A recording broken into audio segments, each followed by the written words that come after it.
वहीं ये चुनाव जहां होने जा रहा है, हम में और आप में से किसी को नहीं पता था कि ऐसी परिस्थितियां आएंगी और ऐसा चुनाव हमारे सामने आ जाएगा।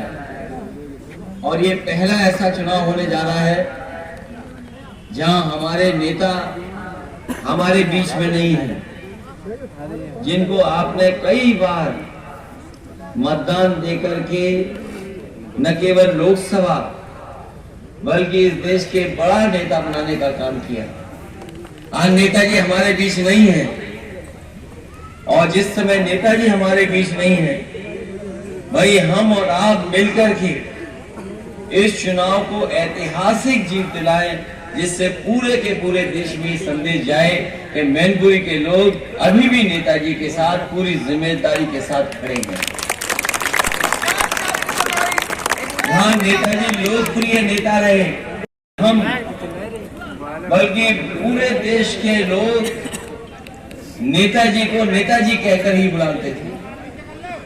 और ये क्षेत्र वो है जिसने नेताजी को नेताजी बनाने का काम किया है। हालांकि इस क्षेत्र में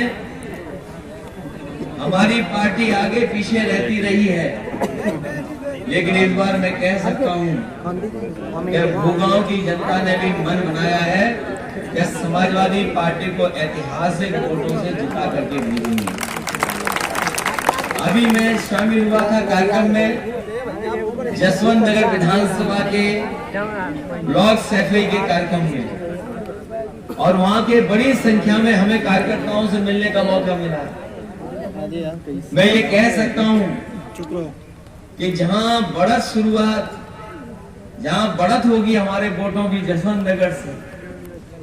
हालांकि जसवंत नगर लोकसभा में सबसे ज्यादा वोटों से जिताता है, और इस बार जो माहौल नजर आ रहा है, जिस तरीके से नेताजी के ना रहने पर यहाँ का एक एक कार्यकर्ता, एक एक नेता ये मन बना करके बैठा है कि चाहे हमें पहले से ज्यादा मेहनत करनी पड़े, पहले से ज्यादा परिश्रम करना पड़े, हम कर करके हर विधानसभा से समाजवादी पार्टी को जिताने का काम करेंगे।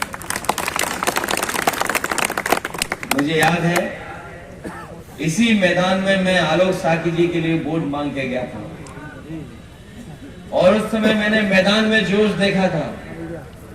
हमारे पत्रकार साथी जानते होंगे, ऐसा ऐतिहासिक कार्यक्रम और ऐसा जोश भरा कार्यक्रम नहीं हुआ होगा, जहां मंच से लेकर के हमारे जो सामने बल्लियां लगी रहती हैं उस तक को उस समय आगे आने का काम किया था हमारे कार्यकर्ता साथी।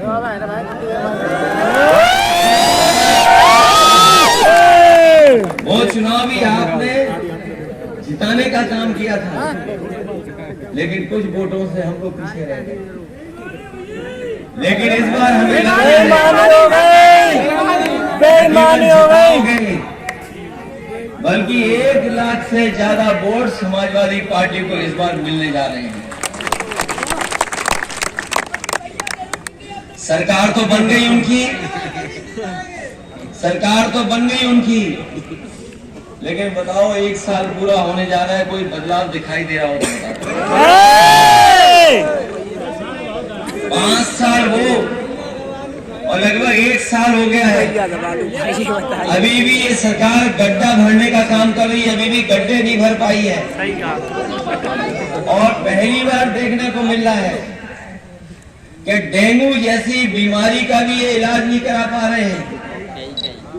जहां डेंगू से बचाव के लिए जो इंतजाम करना चाहिए, जो सामान्य बीमारी है, उसका भी बचाव नहीं कर पा रहे। और न केवल स्वास्थ्य से लेकर के तमाम व्यवस्थाएं खत्म हो गई हैं, वहीं आपने देखा होगा कि भ्रष्टाचार से लेकर के बेरोजगारी बढ़ी है। मुझे याद है फर्रुखाबाद में अभी अग्निवीर के नाम पर 1,37,000 नौजवानों ने फॉर्म भरे थे। लगभग 12 जिलों की भर्ती थी, 1,37,000 से लोगों ने फॉर्म भरे, लेकिन बीजेपी वाले अभी तक नहीं बता पा रहे कि कितने लोगों को अग्निवीर बना दिया होगा। 1 लाख से ज्यादा फॉर्म भरे गए, लेकिन नौकरी का नहीं पता है कि कितने लोगों को नौकरी मिली होगी। इसलिए हम आपसे निवेदन अपील करना चाहते हैं कि कोई बदलाव नहीं आया है, ये सरकार जैसे चल रही थी वैसे ही चल रही है, और हमें और आपका ध्यान हटाने के लिए फैसले ले रहे हैं। जब ये चुनाव मैनपुरी का हो रहा है तो आपने इनके नेताओं के स्टेटमेंट भी सुन लिया होंगे।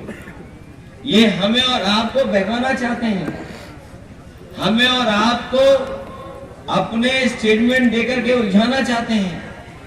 इसलिए जहां आपको भारतीय जनता पार्टी से सावधान भी रहना है, वहीं इनके खिलाफ भी आपको एक एक वोट डाल करके इनके खिलाफ संदेश देने का भी काम करना है। इसलिए भूगांव के तमाम कार्यकर्ता नेताओं से हमारी अपील है कि इस चुनाव में हमारी मदद करें, एक एक वोट समाजवादी पार्टी के पक्ष में डालें। क्या हम ये भरोसा कर लेंगे इस बार भूगांव के लोग? अगर भूगांव में इतना उत्साह है तो सोचिए और विधानसभाओं में कितनी ऐतिहासिक जीत होगी।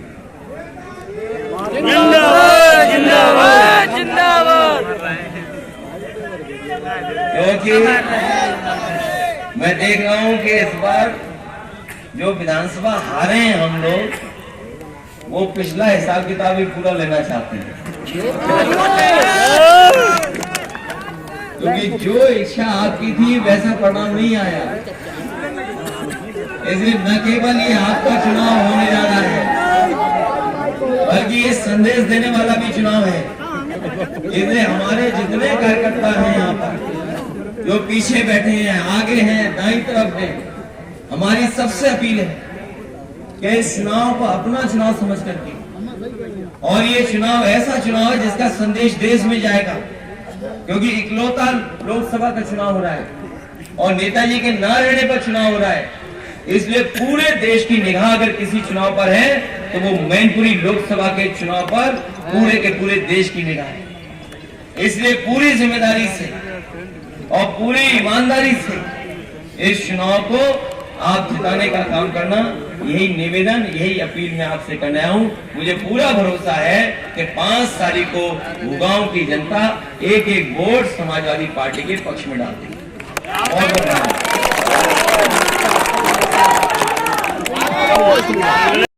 बहुत ही महत्वपूर्ण चुनाव है ये। मैनपुरी नेताजी की कर्मभूमि रही है और नेताजी के हृदय में हमेशा मैनपुरी बसा था। नेताजी का एक भावात्मक रिश्ता था मैनपुरी के साथ, और इस रिश्ते को आगे बढ़ाने का काम मैं और साथ ही में अखिलेश जी भी करने जाएंगे। अब मुझे पूरी उम्मीद है कि भूगांव की जनता हमारा साथ देंगी और आप सब इस कार्य को सफल बनाने में हमारा साथ देंगे। देंगे कि नहीं देंगे? मैनपुरी का विकास ही हमारी प्राथमिकता होगी। जैसे नेताजी सबको लेके आगे बढ़े थे, सबके लिए लड़े थे, चाहे वे महिलाएं हो, चाहे वो हमारे किसान भाई बहन हो, चाहे हमारे नौजवान साथी हो, चाहे पिछड़े हो, दलित हो, अल्पसंख्यक हो, चाहे शोषित हो, वंचित लोग हो, सबको लेके आगे बढ़े थे। उसी प्रकार उन्हीं विचारों पे, उन्हीं सिद्धांतों पे अब हमको आगे जाना है और नेताजी की साइकिल को आगे बढ़ाना है।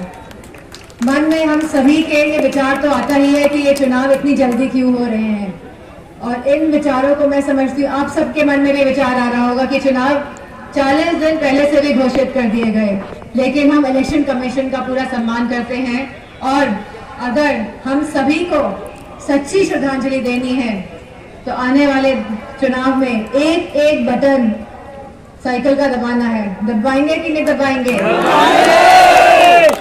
महिलाएं मुझे कम दिख रही है यहाँ पे, तो